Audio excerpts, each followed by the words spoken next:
The trauma, the drama, the stress, the political shenanigan, and then some. We had all of that plus more in the ice dance at the Grand Prix de France.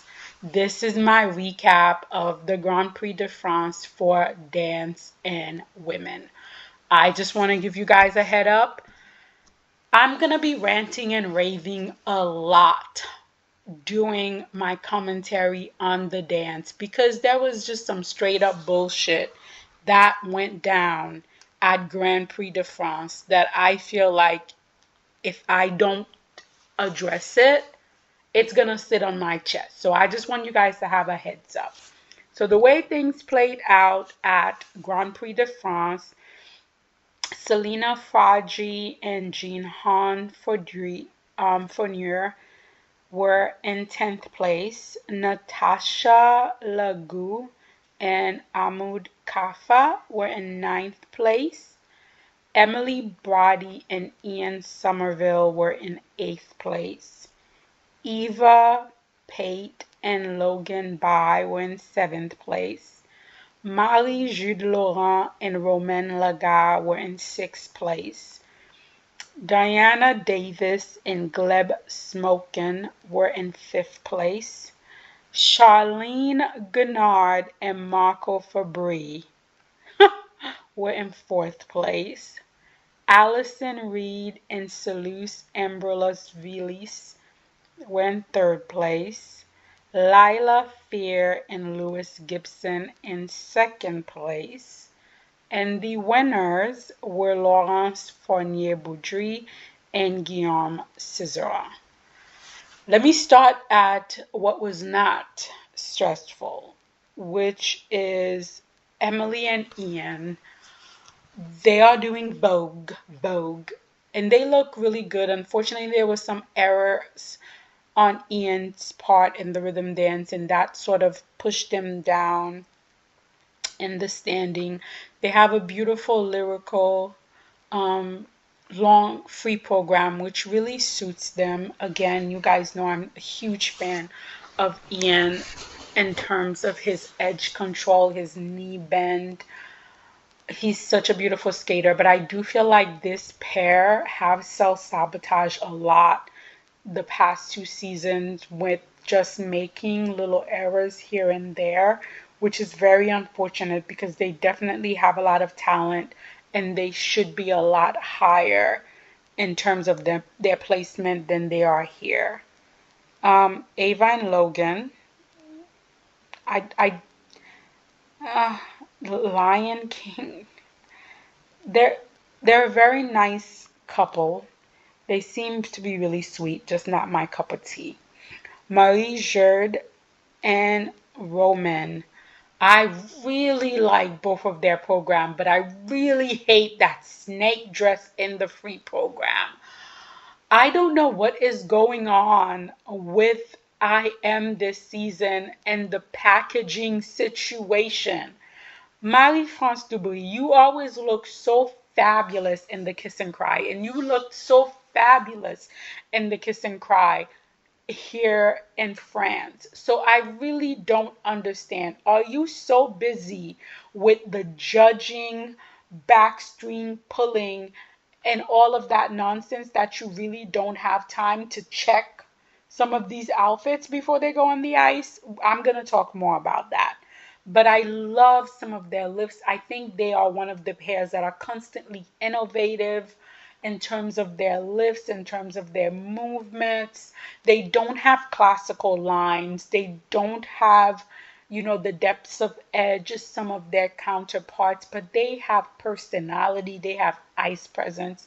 They always skate to programs that are uniquely tailored to them, and I love that for them. I do not believe in terms of program, in terms of skating skill, Marie Jerde and Roman should be almost like, how many points is that? 8 points behind Diana and Gleb. I'm trying to, yeah, I'm trying to see where these judges are finding these points. and I just can't. And then Diana and Gleb here in fifth place.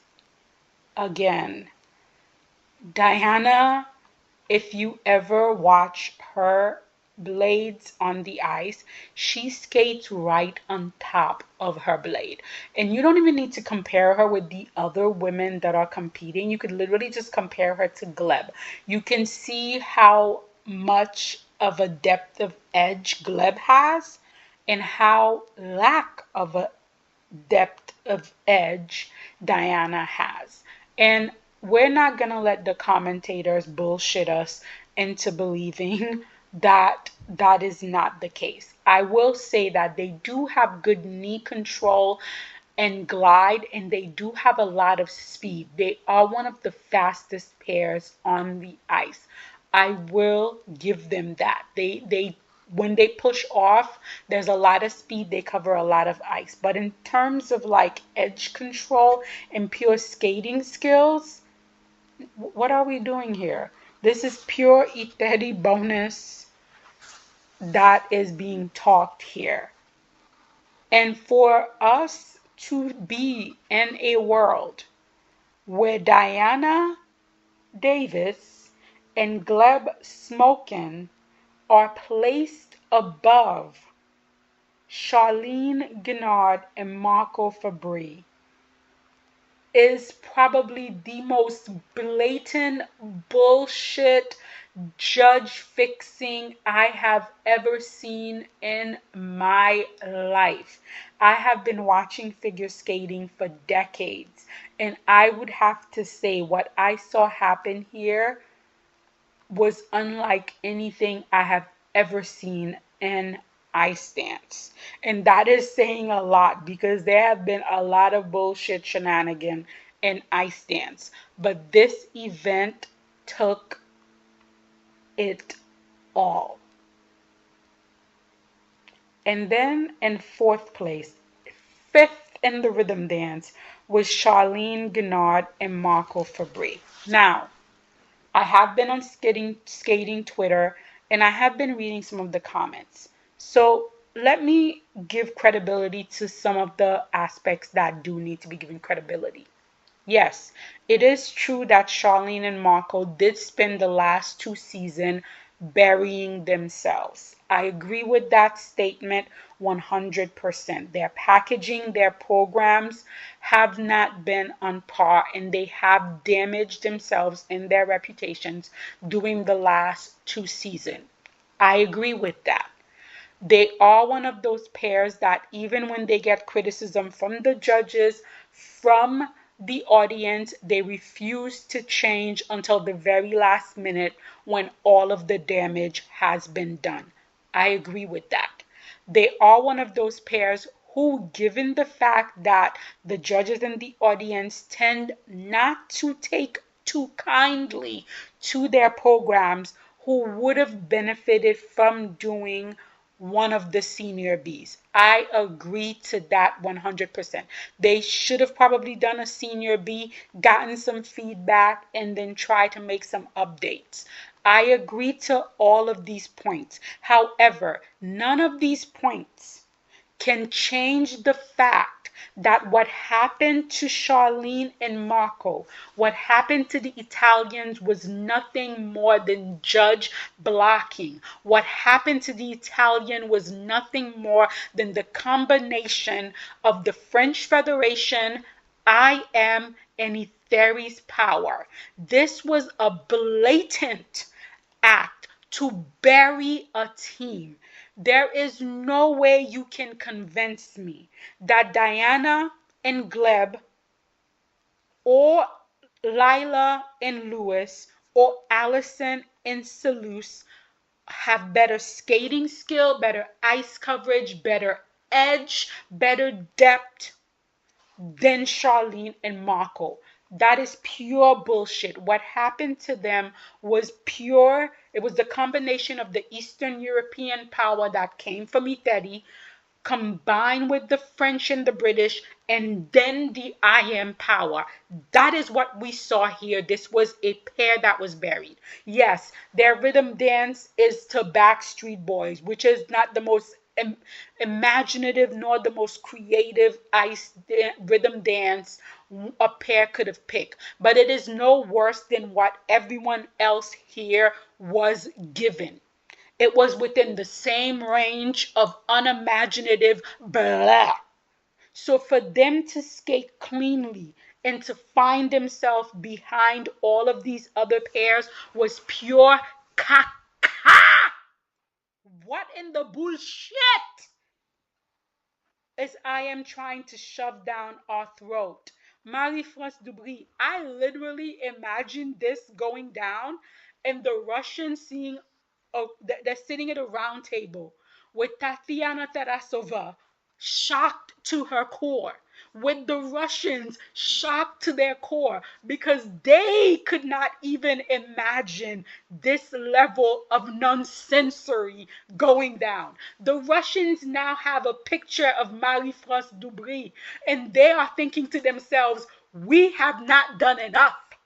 We are baby chin when it comes to this cheating bullshit. When it comes to rigging a judging panel, we are baby chin.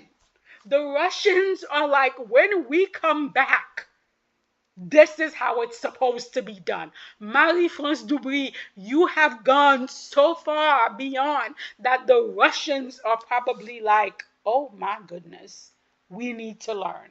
This was pure, utter, nonsensory BS, especially given the free dance that the Italians gave us.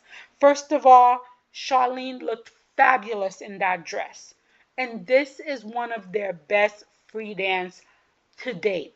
And for them to receive such a low score from the judges, you already knew that the rig was in. You already knew it. And this was not only a slap to the Italians, but this was also a slap to the fan and to the sport as a whole. Figure skating is constantly being criticized for not being a sport, for lacking integrity, for being too political, for being too corrupt. And when things like this happen, it justifies all of that. This was blatant disregard of sportsmanship. This was a blatant disregard of the athlete. This was a blatant disregard of the Olympic code. This was just pure disgusting. I'm so sorry. If I was Charlene and Marco, I would not do any other event this season. I would just wait to compete at the Olympic at home. I don't see the reason for them to do their second Grand Prix when this nonsense might happen to them again. I don't see the reason for them to go to European, to have Allison and Salus and Lila and Lewis be placed ahead of them. If I was them, I would just be like, we're pulling out the rest of the season, but we'll see you in Milan. We'll see you at the Olympic. That's literally how devastating this must be for them. You could tell in the Case and Cry, they were like, this isn't even worth it. This is bullshit. We don't need to be here. This was very sad for the sport. This was a very sad day for the sport, in my opinion. And then Allison and Salus. Their programs are beginning to grow on me. I have to say that free dance, the bone corset top that Allison is wearing is just fabulous. Their rhythm dance, not really memorable. Their free dance, the concept I get the concept of what they're trying to do, but I just feel like it's been done better before. That whole spoken word thematic type of program has been done before and it's been done better, is what I think. You know, yeah, it is what it is. But I'm glad for them that they medaled here. Not really how I would have seen this played out, but again, congratulations to them for here. Then Lila and Lewis. their rhythm dance is starting to grow on me. It's not just because Lila's dress is fabulous, but because it's a really fun British it's the Spice Girl, which is so inherently 90. It's so on theme. Again, Lila might be slight. Lila is better than Diana in terms of like depth of edge, but she's nowhere near Charlene, which makes this outcome so hilariously funny.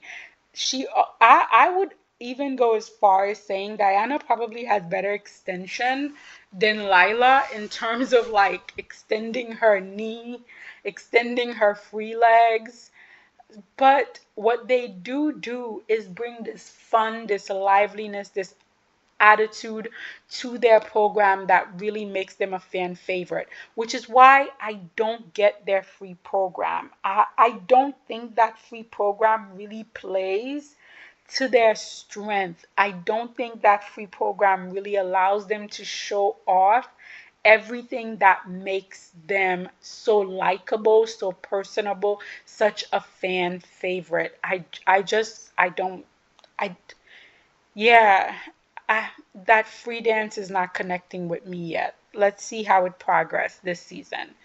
And then the winner here, Lawrence Guillaume. So I read online and I saw the scores before I actually watched the competition.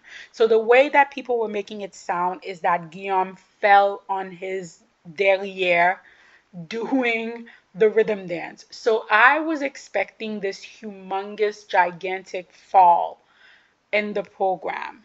And really, that wasn't what happened. There was a mistake. So he went into a knee slide and he lost his balance and he fell. So it definitely was a fall. So there is no way that with that fall, they should have been anywhere ahead of Charlene and Marco. There's no way that any of these teams should have been ahead of Charlene and Marco after the rhythm dance. But irregardless, what I was expecting was something way worse than what it really was. What I will say is they should be incredibly grateful to the ISU for having them change their music because the Vogue music goes a lot better with their program in terms of the movements that they are making than the other piece of music that they have. So they should actually be very grateful to the ISU right now because this rhythm dance look a lot better than what it was when we last saw it. Again, Marie-France Dubry, you look so fabulous in the kiss and cry. Why would you let Lawrence come out with this $50 tree rejected Valentine outfit? It's like you guys went to Victoria's Secret and then you went into the clearance bin and you found the cheapest piece you could possibly dig out of that bin and you were like, oh my God, Laurence, you could pull this off. You will look fabulous. The corset is ill fitted. The flowers look like they're covering half of her bosom, half of her chest. The little pum pum short looks like somebody ran out of fabric and didn't give that poor child proper coverage. The black tights, the black like why Marie France? Why would you okay that? Roman, why would you okay that? Why is anyone in that Gabois camp letting that woman go out looking like the hot mess that she is? The rhythm dance may be coming together better, but their outfit, please rectify that for me. Now, the free dance. It's good. I, okay. So I get why the judges are going with them. If we take away all of the other factors, and I know that's very hard, but if I'm going to be unbiased and give you guys a fair opinion based on the skating, I will say Like him or don't like him, Guillaume is one of the greatest skaters of his generation. His leg extension, his knee bend, his edge control, his the arch of his back, his hand movement, his head posture, everything is incredible. Adding to that, Laurence was always one of the top four women of all the women competing. She always had beautiful extension. She always had a nice arch to her back. She gives you lovely face expression. She feels the music. Putting them two together, it works. The Twizzles, given how little time they've been together, looks amazing. The Twizzles looks amazing. The free dance, it looked light. It looked effortless. It looked enjoyable. I know, guys, I don't want to be delivering this kind of message, but it is what it is. So, given the fact that the rhythm dance is not as bad as it was, and the fact that they have a good free dance, which is growing as the season grow, you combine that with the political power that is being wielded by IM right now. And I'm saying, guys, I am very fearful for Piper and Paul. Given what was done to the Italian pair, I am very fearful for Piper and Paul. I will say that right off the bat because IM managed to get the full podium here. And I feel like that is them sending a message to what they want for European, what they want for Worlds, and what they want for the Olympics. And if that is the reality of it, I am very scared for Piper and Paul. Because the scores that Laurence and Guillaume got with a fall means they're going to easily be in the 88 90s by the time we get to the Olympics. Easily into the 88 90s by the time we get into the Olympics, which leaves me feeling very fearful for Piper and Paul. Now, what I know in my titty tantrum, if I was Charlene and Marco, what I would do. But unfortunately, Marco and Charlene do not have, the leeway to throw a titty tantrum. So what can they do now after the situation they just faced in the Grand Prix? Well, first, I think they need to take a couple of days off and not have anything to do with figure skating at all and just focus on their mental and physical well-being. After that, I think they need to bring some external help to help them reimagine the rhythm dance and then to also work on the free dance. They need to study those protocol. They need to see exactly where the BS the judges are throwing at them is coming from. And then they need to come back stronger than ever and see what could be done to rectify this hot mess. But oh my God, guys, the rhythm dance, I mean the dance, that really was such a disappointment to me as a fan of the sport, I have to say. What did not disappoint me were the women. The women here really are are going to break my heart. The the level of pain that I feel like I'm gonna have as the season progress with all of these wonderful women is just unimaginable. So again, I was completely off 100%, didn't get any of this right for women. The way that the women were: in 12th place was Livia Kaiser, in 11th place was Clemence Mayendu, and 10th place was Leah Serna, and 9th place was Young Yu, and 8th place was Elise Lynn Gracie, and 7th place was Jia Chen, and 6th place was Cheon Kim, and 5th place was Lorene Cha, and fourth place was Isabel Levito, and third place was Rion Sumiyoshi, and second place was Kaori Sakamoto, and in first place was Amni Nakai.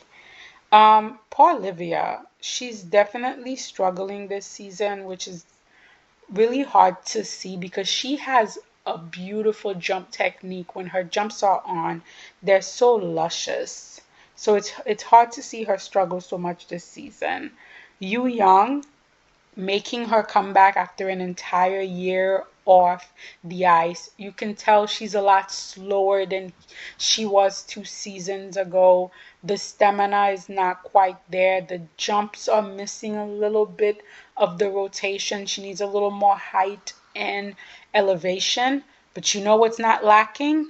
She's giving us everything in these programs. She's giving us My Heart Will Go On in the long program. She's giving us Face in the short program. So I am interested to see how much growth Yu Young can make by the time we get to the South Korean national. Elise Lynn Gracie, I think this was a better outing for her than her last outing. I believe that Elise has all of the components to be one of the top US women skaters. She just needs to have the mental fortitude for it. I feel like 50% of the things that goes wrong with her jump is not a technique, but more of a mental issue. Definitely a sports psychiatrist. I think if they don't have one, they should definitely bring one. Oh, Gia Shen. I had her on my podium. I feel like the judges want to help Gia. They want to give her everything. But again, I think Gia might be another skater who would benefit from a sports psychologist.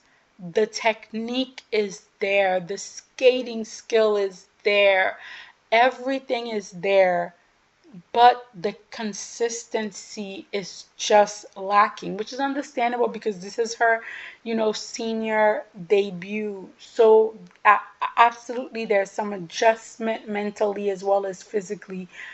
But I do feel like a lot of her struggle is mental and not physical. So definitely a sports psychologist may be able to help with that. I like both of Gia's programs this season, and I would love to see her deliver them cleanly. When the season got started, I would have said 100% Gia is going to the Olympics. Now I'm not too sure. This may not be her Olympic cycle. I hope not. I would love to see her at the Olympics, but unfortunately, the South Korean women only have 2 spots, and making it to that Olympic is going to be a struggle. And right now, I feel like Gia it needs to find that consistency to justify being on that team. Cheon, my little fighting spirited Cheon, this was a better outing for her. And again, this is not a sprint, it's a marathon. Often Cheon starts off the season really, really strong. Then South Korea overcompetes her, and by the end of the season, she's dead bone tired. I am okay with Cheon taking her time, pacing things out. Her jumps look a lot better. There's a lot more elevation. I like her short program. I love the packaging for the short program. She still needs to feel the long program more, especially in her face. That music definitely requires more emoting, which is something that Cheon struggles with. But her jumps look so much better here than they did at her last competition. So definitely, I feel like Cheon is one of the ones to watch that the South Korean federations could definitely depend on in terms of an Olympic team member. Laureen, her jump technique, which has improved so much, is so heart palpitation inducing for me. But I love her growth over these last two seasons. She used to be such a diamond in the rough. Everything about her was so rough. But this season, I feel like a lot of her edges are being smoothed out. Her spins look so much better than they did last season. Her step sequence look like she's listening to the music and emoting so much better. So much about her has improved this season, and I love to see that in a skater. And I feel like she's taking chances in terms of her long program. This is probably not something that's inherent to her, but she's embracing it and is growing with it, which is wonderful. In fourth place is Isabel. Again, I think I read somewhere on Instagram that Isabel said that they created her new short program to be very similar to the Breakfast at Tiffany short program, and also, to give you that old Hollywood glam feel, which I think is a brilliant idea. I think it's a brilliant idea because her skating does give you that 1930s Hollywood glam. She gives you sort of that energy as well. There's beautiful pictures being painted by Isabel in that short program. It's very cutesy, very fun, very 1930s. I'm not going to talk about her jumps because you guys know how I feel about them. And obviously, because of the political power of US figure skating, the tech callers will never call, Isabel's jumps the same way that they would do the South Korean women and even the Japanese women or all of these other federation.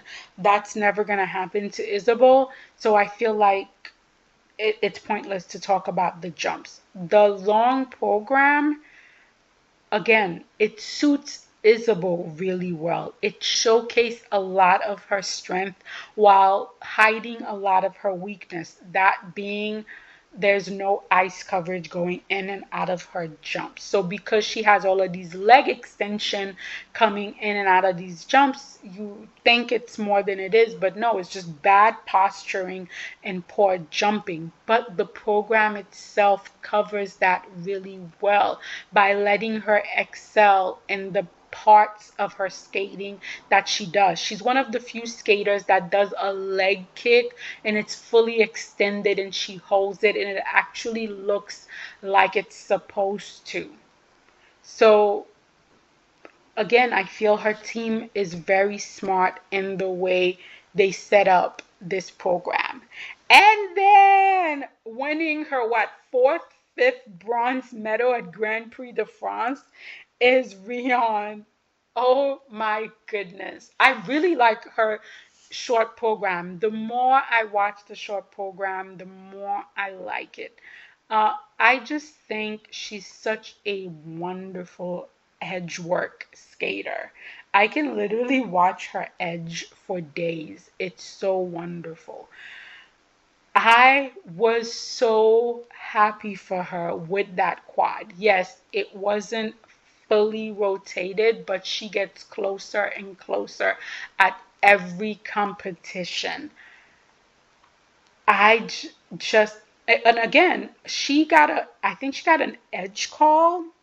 Now I have to look at the protocol, but she got a call on her, was it the loop? Which jump? She got a call in her short program, and I was like, what are they talking about? This jumps look perfectly fine to me. Her jumps in the short program to me had so much height, so much ice coverage. So when they were giving her a call, I was like, okay, go ahead, do what you guys want to do. But I was so happy that she was able to come back in the long program with that quad toe, which looks like it's almost ready to be fully served and just get herself on this podium again. Kaori Sakamoto looks amazing. For it being this early in the season, she looks amazing. The short program, the double axel oddly was a little shaky, but and the long program. The jumps look so good already. My heart is breaking into so many pieces because this will be her last competitive season, and I'm not ready to let go, but I feel like this is where she needs to be in her journey. So I'm incredibly happy for her. But for her to be skating to Time to Say Goodbye, like, I feel like that's rubbing salt into our wound. But I do think everything that she's worked for these last 2.5 seasons, we're now seeing the growth in this season. We're seeing her become more musical. We're seeing her become more facially aware. We're seeing a more of awareness in the lower and upper part of her body, a more connection to what she's doing on the ice. And I think all of that is absolutely amazing. And again, you guys, this is why I'm constantly harping on longevity, longevity, longevity. Because what we are seeing from Kaori right now is longevity. What we are witnessing from Kaori is longevity in the sport. She's having this moment right now because of the extended career that she has. The fact that her spins have gotten better, the fact that the step sequence have gotten better, the fact that she's able to connect more to her music, all of that is because of the longevity of her career. And I'm so happy to see women and women skating thriving and growing. And then a surprise of all surprise. The winner here, Amnina Kai, making her senior debut and the Grand Prix final and winning. That short program is so much fun. Even without the triple axel, and the triple axel is fabulous. She does a fabulous triple axel. She has really good foundational jumping technique for her triple axel. She jumps, straight in the air. She's not jumping from her back. She's using her knees. She's using her thighs. She's using her upper and lower body in that triple axel. But aside from the, ultra difficult element, the skating was delightful. She has so much speed on the ice, so much musicality, so much personality. Her extensions and her spins are lovely to see. And then that long program is just delightful. Absolutely delightful. The triple axel was not as successful, but the height of her other jumps were wonderful. Her musicality, the way her face just lights up with joy as she skates. There is just so much there. And I'm so happy that the judges did not pull the standard BS of you have to wait your turn, but instead they rewarded her for the skating that happened on the ice at the moment. And that is what I wish all skating would look like. Whatever the skater skates in the moment, that is what is rewarded. That is what is given. And we saw that with Amnia Kai and the women, and I was incredibly happy to see it.